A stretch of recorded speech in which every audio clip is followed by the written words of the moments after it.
Hi, everybody. It is Evie with Wonderland Adventure Company coming to you live stream just to talk about today's crazy chaos with getting tickets for Disneyland. Oh my God. Are some of you guys still waiting? Is this what you're looking at? Like since 5 a.m.? Holy cow. So this morning I couldn't sleep. I woke up at 4 o'clock in the morning to try to get my Disneyland tickets. So I'm going to go through a couple of things that happened to me today. So we're going to talk about that. We're going to talk about what's to come in regards to Disneyland and what to expect. And I'm also going to give you guys some information in regards to the hotels. So here we go. I woke up this morning because I couldn't sleep, and I'm sorry if I look a fright. I am like beside myself because of all of this panic. Now, this is very similar to what we all went through with Touch of Disney, where people were in queue waiting. I waited 3 hours to get Touch of Disney tickets. So I stayed up all night because they didn't give a time of when they were going to release anything. And then finally, when it was time for them to release the tickets, it was 3 hours of waiting in the waiting room. So that's exactly what has happened today. So even though I am a Walt Disney travel agent, the travel agents had to go through a similar process of getting tickets that regular everyday folk have to get, like going on disneygo.com. The only difference is that once I was in the queue and went through and came out of it, instead of going to my Disney experience, it actually loaded to my travel agent portal for Disney. So that actually made it a lot easier because a lot of people were having trouble with it locking or freezing or saying that it wasn't working. Whereas I refreshed my screen and I was like right back into Disney travel agent site. So I was able to get our tickets. So I got this little guy here that came up and said, "Woo! You got your tickets." So we ended up getting 3 days because the value in the ticket, it was like if you buy 2 days, you get a day free kind of thing. So we ended up getting 3 days. So we are going to be going on April 30th, so opening day. And we're also going to be going on Saturday, April 1st, and then, May 1st. And then on May 3rd, because we have a Bats Day Disney virtual convention thing going on where Jackson is going to be DJing. So we are going to be doing that on Sunday with the Bats. So Dave and Jen Bats, Ralph Enigma, we're all going to be doing that on that Sunday. So we are going on Friday, Saturday, and Monday.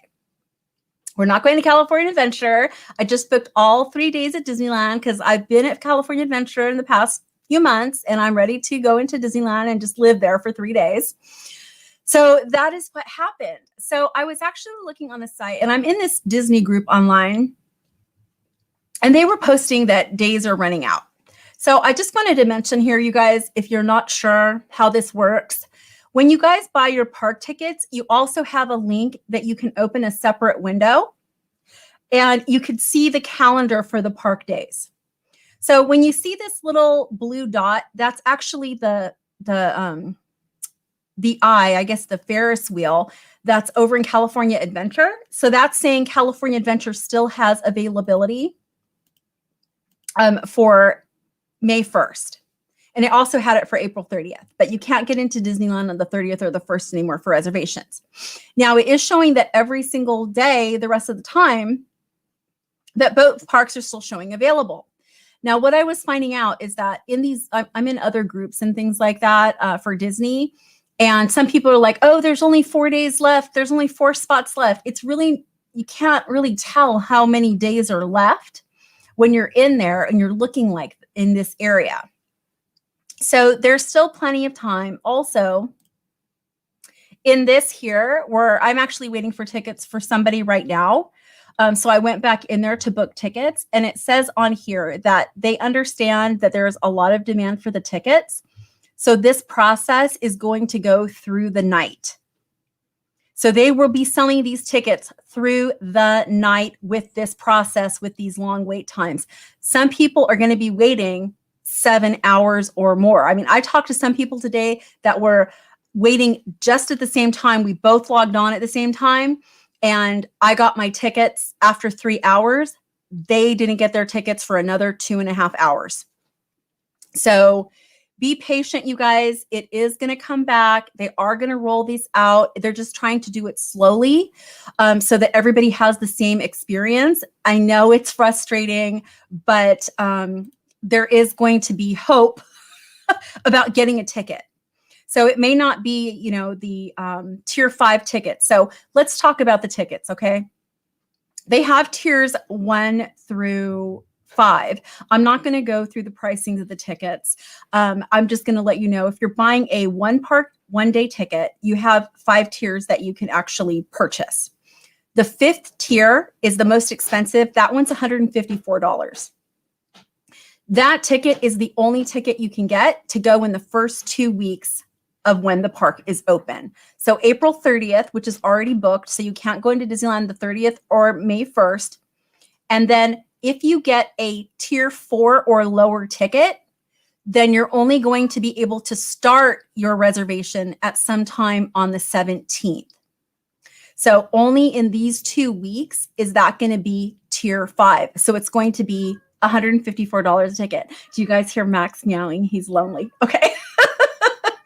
So then they have hopper tickets. So they do have the park hopper tickets, and people are like, are you going to be able to hop back and forth? How hard is it going to be? Do you need a park reservation? The way the park hopper tickets work is that you would just select the day and the park that you're going to start at. And then after 1 o'clock in the afternoon, you would be able to go to the other park. So that's how the park hopper tickets work. Now that they also posted multi-day tickets. They didn't say on the website, but multi-day tickets are considered tier 5, which is that's what we got. So I ended up getting a 3-day ticket, 1 park per day. And I'm sorry about that. You can hear him, he's like scratching on the ground.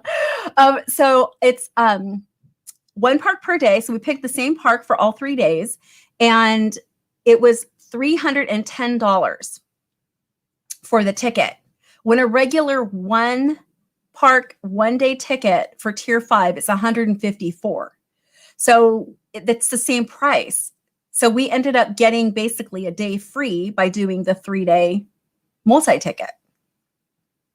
So I don't know how it figured out that way, but even a 5-day ticket, if you guys get a 5-day ticket, you have to use the ticket within 13 days of the first time you use it. And the ticket is $360 for a 5-tier ticket. So why wouldn't you get that? I mean, you know, if you're local and you're going to go, why wouldn't you get that? And a lot of people were complaining about the price and, you know, saying it's too much. You guys, we haven't paid payments and we got our money back for passes for a whole year. So we should have actually been putting that money aside because we knew this was going to happen. We knew that the prices were going to be like this, and we'd had to squeeze it in all at one time. So I'm not surprised at the price. I actually think it's pretty good, considering a signature pass was $1,200 a year and we were paying it. So, I mean, you know, it's fine. I'm sure they'll come out with something, you know, for the pass holders soon, but this is what we got right now. So now the next thing, let's talk about the Disneyland hotels. So we have 3 hotels at the Disneyland Resort. There is the Grand Californian, and Disneyland Hotel, and Paradise Pier. So the only hotel that's going to be opening for stays, and that opens on April 29th, is the Grand Californian. Now, we all know that that's more of the higher end hotel. It's the most expensive to stay at the resort. Kind of think about it as, you know, Pixar Pier is your value, and Disneyland Hotel is moderate, and then the Grand Californian is the high end, right? They all are great hotels, and actually Pixar Pier, even though it's like considered the starting point, has an amazing view. If you can get the tower that's facing the park, you get a beautiful view of California Adventure. And if you have the light show going on, it's a beautiful view. So you can see the light show from your room if you're in that front facing tower. So it's a nice hotel. But right now they're only going to be opening the Grand. So the way that it works is the Grand Californian, anybody can book it. So if you're coming from out of state, you can go stay at the Grand. You just can't go to the park. So the whole thing about it is supposed to be like you're going to be able to get the experience of being at the resort, but you won't be able to book a park ticket because it's only for California residents until further notice. There's no date. Of course, our governor says that, you know, we're on track to open, like fully operational open on June 15th. That could change, right? And also too, it's like Disney has to be ready to move forward. So if for any reason the governor says, hey, you know, you guys can open on the 15th, Disney might not be ready on the 15th to open all of the properties, you know? So we can't go by that. We can only wait and see what Disney says in order to make our plans. So there was people, you know, booking the hotel that are from out of state in hopes that they'd be able to get park tickets when they actually stay. Oh, you're welcome. Hey, nice to see you, Magical Land. Nice to see you. So there were people that are booking tickets or rooms at the Grand that are hoping to get tickets when they get there. You can only book reservations 60 days in advance. So it's like, you know, depending on when you think the park is going to open and then you're going to get your tickets, it's kind of crazy to operate like that. But at the same time, the Grand Californian is a beautiful hotel. And I'm actually going to be doing a room video that I will link up here once I'm finished doing it. So once the card's up here, you can check it out. But the Grand Californian is such a beautiful hotel, and they have a beautiful pool area that even if you were staying at the resort and couldn't go to the park, it's still something that it's worth doing. The only thing for me is that what if you're from out of town and you're sitting at Uva Bar or something like that, having drinks or dinner with somebody, and you're watching people walk by with a balloon in their hand and like park stuff. And then you go, oh, you know, like, oh, I wish I could go to the park. So that's the only thing that comes to mind, because they'll be able to see people that are going to the park and then they're going to go, oh, you know, so anyway, but it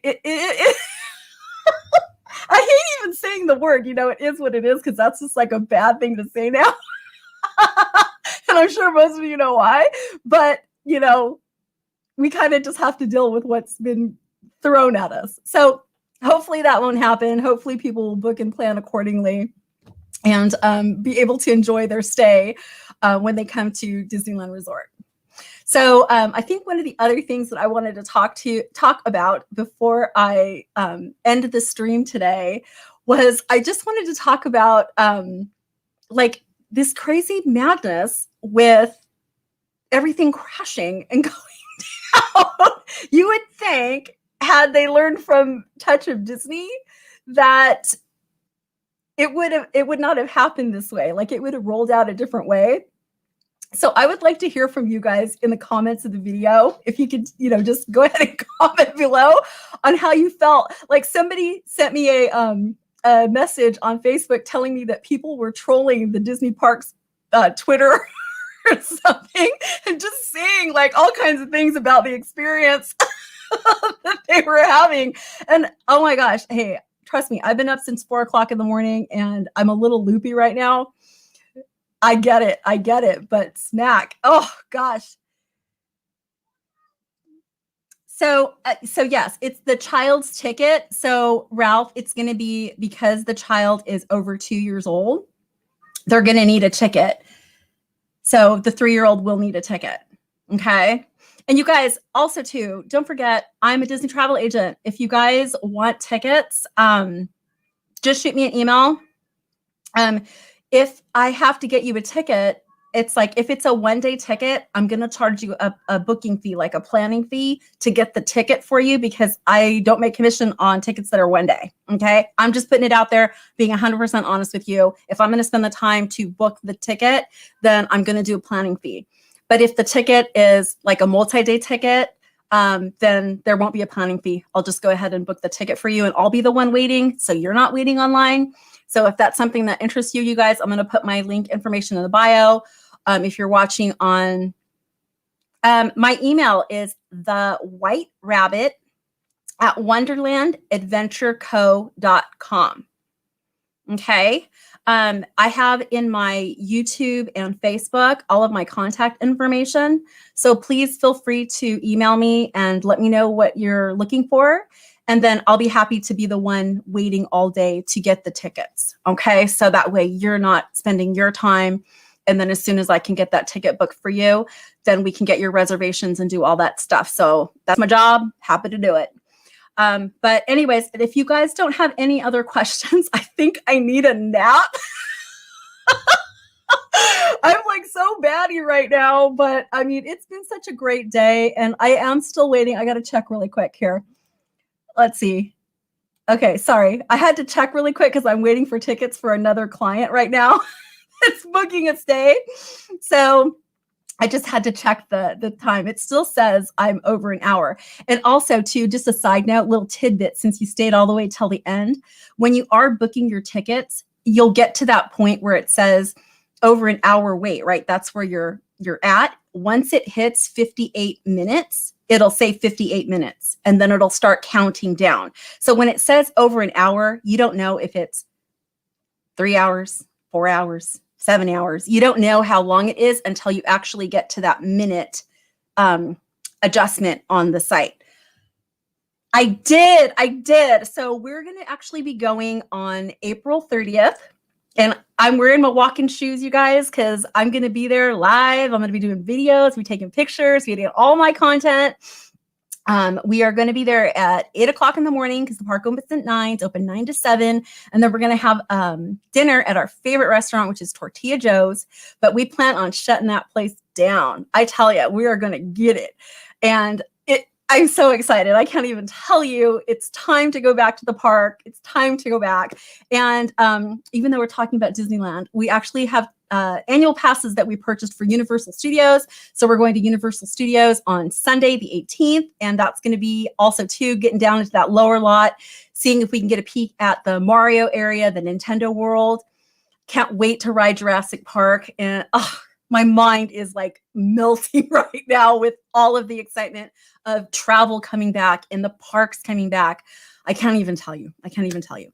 Okay, so I'm heading out. If you guys have any other questions or anything, just direct message me or, add us on Facebook. You know the rules, right? Subscribe, like, ring notification bell, that kind of stuff. And I will see you on the other side. All right, you guys have a good day.